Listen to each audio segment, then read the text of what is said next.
everybody, my name is Syl, and welcome to the very first 5-minute review.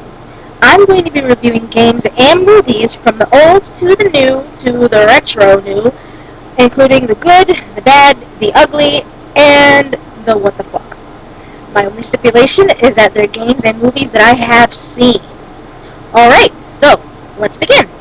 Today we're going to start with an older game from Nintendo, and those of you that are into horror games might already be well acquainted with this little ditty for the GameCube, Eternal Darkness Sanity's Requiem.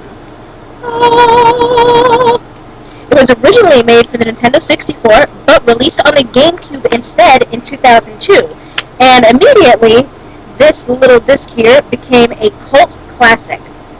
You start out as female Alex Rovias, and after her grandfather's mysterious death, you are put into his mansion home in Rhode Island, which is already a weird place, Rhode Island, but we're going to leave that alone right now.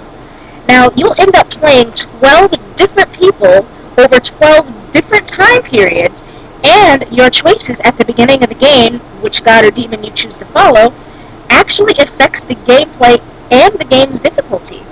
But it doesn't tell you that, so good luck. And that's not even the bitchin' part of it.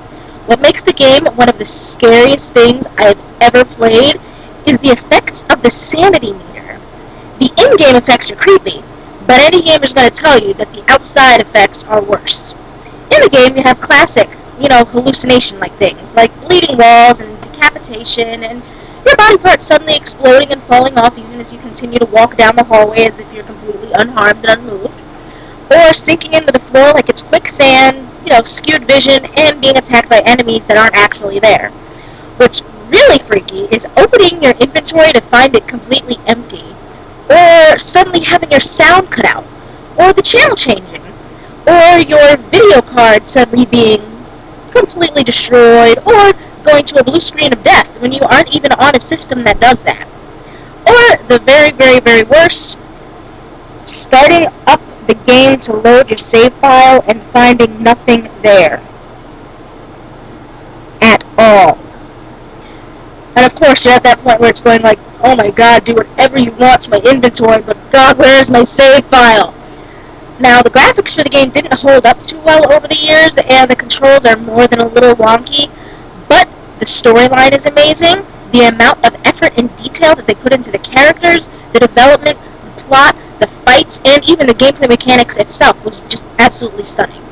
Even though the game didn't really come off as a commercial success, it quickly became one of my favorites due to the mind-numbing horror that came along with the effects of the insanity meter.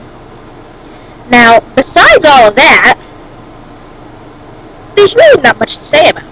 I mean, like I said, I have it here.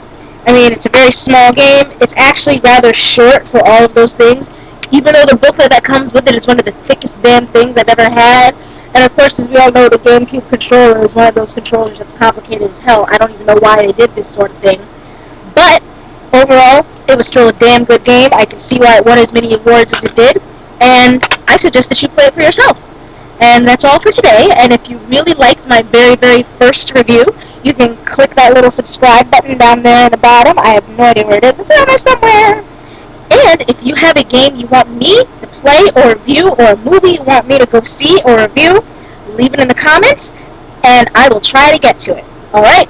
I will see you all next week.